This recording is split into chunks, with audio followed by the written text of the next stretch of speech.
Assalamualaikum warahmatullahi wabarakatuh. Perkenalkan, nama saya Siti Zahara. Pada video kita kali ini kita akan pergi ke Masjid Tuha Indrapuri dengan tema kebinekaan. Penasaran dengan video kita kali ini? Yuk ikuti perjalanan kami.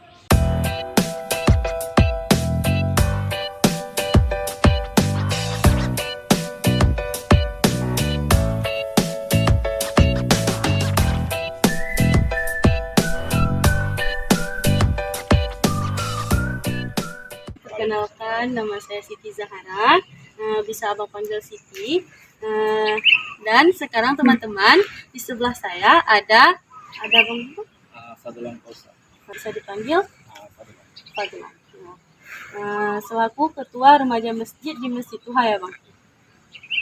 Nah sebelumnya saya juga mau nanya kabar nih bang, apakah abang sehat atau gimana kabarnya? Alhamdulillah.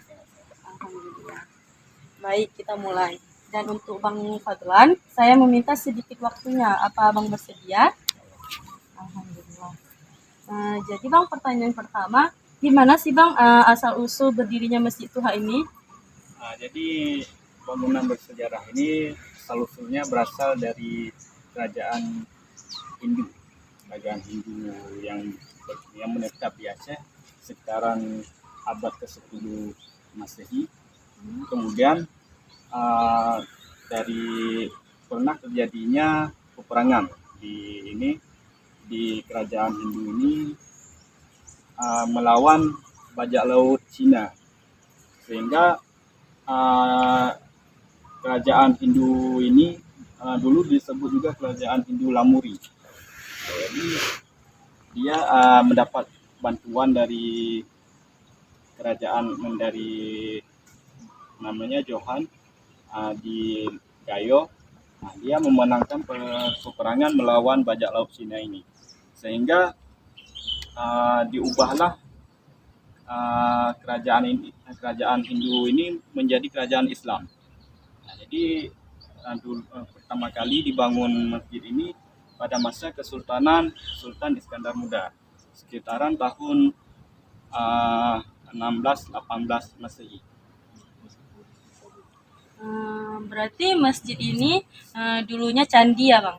Iya, ini bangunan candi atau tempat sembahyangnya orang Hindu yang dibongkar oleh pada masa Sultan Iskandar Muda, dan dibangunlah sebuah masjid di atasnya untuk sebagai tempat salat ibadahnya orang Islam. Berarti masjid ini dari awalnya sudah direnovasi oleh Sultan Iskandar Muda. Iya. Jadi yang direnovasi hanya tambahan di atas ini aja, di atas kubah dia paling tingkatan ini masjid ini ada 4 tingkatan ataupun 4 benteng. Yang pertama ini, yang kedua yang tempat di ini, yang ke bawah sampai ke bawah lagi ada 4 tingkatan dia. Jadi dalam filosofi bahasa agama Islam, 4 tingkatan ini terbagi jadi 4. Yang pertama syariat, yang kedua tarekat, ketiga hakikat, dan keempat ma'rifat. Nah teman-teman, Sultan Iskandar Muda itu adalah salah satu raja yang ada di Aceh. Pertanyaan kedua Bang, kalau boleh tahu masjid ini luasnya tuh berapa ya Bang? Jadi kalau kira-kiranya sekitar 33.000 meter persegi. Dan panjangnya sekitar 11 meter, kurang lebih 11 meter. Kalau jarak masjid ini ke pusat kota gimana? Jaraknya sekitaran 25 km. Nah, kan seperti kita ketahui, masjid ini kan peninggalan zaman agama Hindu dan waktu masa penjajahan kemarin. Apakah masjid ini pada saat ini masih aktif? Kalau misalnya masih aktif, aktivitasnya apa aja Bang? Alhamdulillah, dari dulu pada masa Belanda sampai sekarang masjid ini Assalamualaikum warahmatullahi wabarakatuh. Seperti biasa di masjid-masjid yang lain. Assalamualaikum. Yang mana di dalamnya ada kegiatan pengajian rutin setiap malam Senin. Kemudian ada pengajian ba'da maghrib untuk anak-anak. Setiap habis salat maghrib, anak-anak dari beberapa desa yang ada di seputaran Indrapuri ini mengaji di masjid ini. Kalau misalnya di siang hari itu gimana? Nah, jadi kalau di siang hari orang aktif salat empat waktu di sini. Terkadang di hampir tiap minggu. Jadi sebelum pandemi ini hampir tiap minggu ada kegiatan pernikahan di dalam masjid ini. Berarti selain acara-acara kayak pengajian, berarti orang pernikahan atau kan sampai post-wed kayaknya di sini juga ada ya bang? Poswed. Ya. Menurut abang nih, keberagaman itu bagaimana sih? Jadi keberagaman ini maksudnya semua kan berbeda-beda, tidak mungkin ada yang satu. Jadi kita ini terbagi atas keberagaman yang tersebar di mana-mana, yang tidak mungkin itu semuanya sama. Jadi itu berada di bawah sehingga lahirlah simbol negara kita yang Bhinneka Tunggal Ika. Iya. Ya walaupun berbeda-beda, tapi dia tetap satu. Ini kalau menurut abang, toleransi yang ada di Aceh itu bagaimana? Ya, alhamdulillah toleransi yang ada di Aceh sangat baik. Yang mana terbukti di kota yang mayoritas kita orang Islam, malah ada berdiri sebuah gereja, sebuah vihara, tempat sembahyangnya orang Buddha, dan mereka dijaga dengan baik sehingga tidak ada terjadi kekacauan walaupun mereka hidup di tengah-tengah mayoritas orang Islam. Ini kami juga ada tanya lagi, menurut abang tentang perbedaan yang ada di Aceh ini, ada agama, kepercayaan, ras, suku, bahasa, adat istiadat, dan masih banyak lainnya yang ada di Aceh itu gimana? Misalnya menurut abang nih kan perbedaannya itu gimana yang ada di Aceh gitu? Ya, yang pastinya kan Aceh ini terbagi atas suku-suku. Jadi di tiap suku-suku itu pasti ada perbedaan yang mana perbedaan itu tidak menghalangi untuk terjadinya sebuah persatuan. Berarti di Aceh ini walaupun berbeda-beda tetap satu ya bang? Bagaimana nih perasaan abang tinggal di wilayah yang agamanya beragam? Ya, jadi kalau garis besar di Aceh ini hampir mendekati 100% ya semua orang Islam. Jadi orang agama yang lain mungkin hanya beberapa persen aja. Cuma walaupun kita sebagai mayoritas tetap tidak merasa berkuasa gitu. Jadi terhadap kaum minoritas. Kita harus tetap saling menjaga toleransi, tetap menghargai perbedaan yang ada dan tidak saling mencela terhadap perbedaan dari kita dengan orang lain. Nah, kawan-kawan, di Aceh juga terkenal dengan julukan Serambi Mekah. Karena Serambi Mekah itu di Aceh tuh mayoritasnya tuh orang Muslim. Jadi dijulukilah Aceh adalah Serambi Mekah. Pertanyaan selanjutnya, Bang, bagaimana perasaan Abang tinggal di daerah tempat bahwasanya masjid ini adalah bersejarah dan peninggalan? Ya.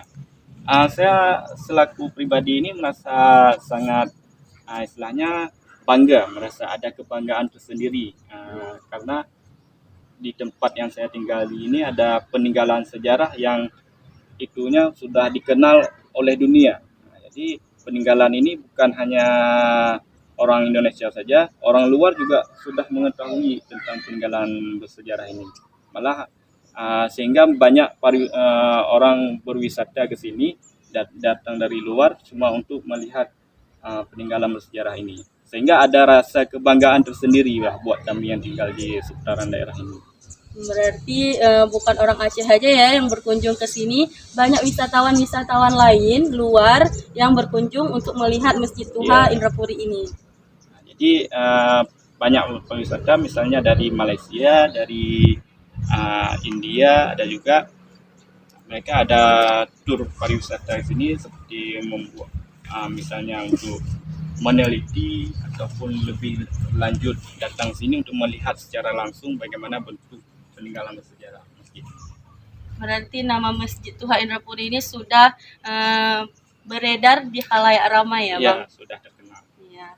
Pertanyaan yang terakhir nih, Bang. Apa harapan Abang untuk kelestarian tempat ini? Ya.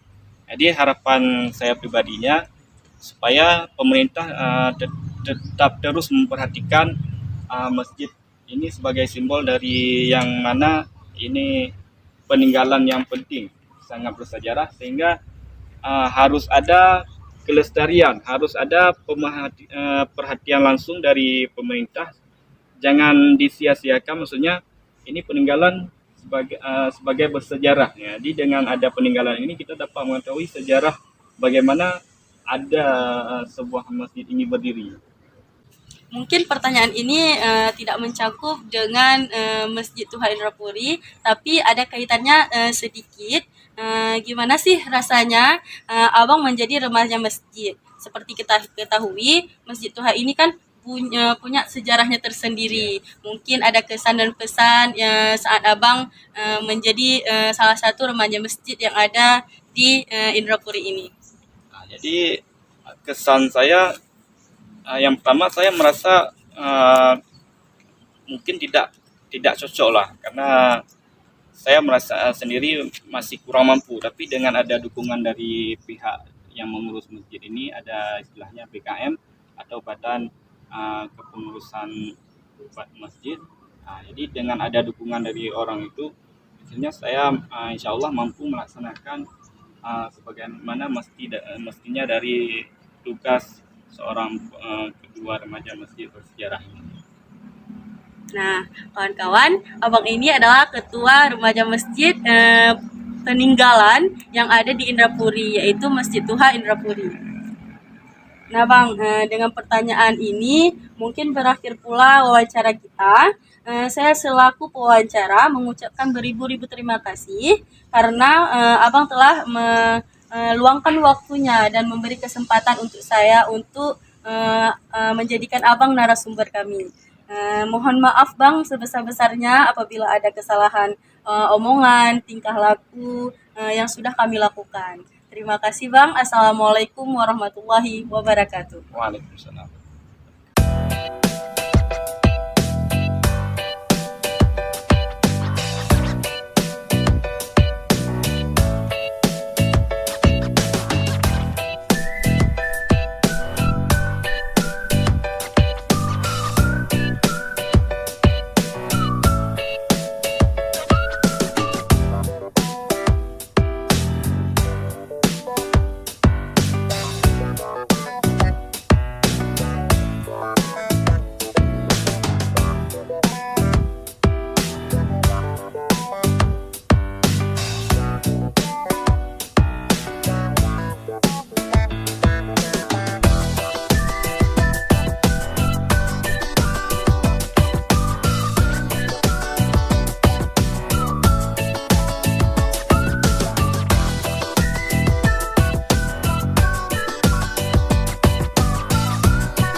Cukup sekian video saya kali ini. Lebih dan kurang mohon maaf. Assalamualaikum warahmatullahi wabarakatuh.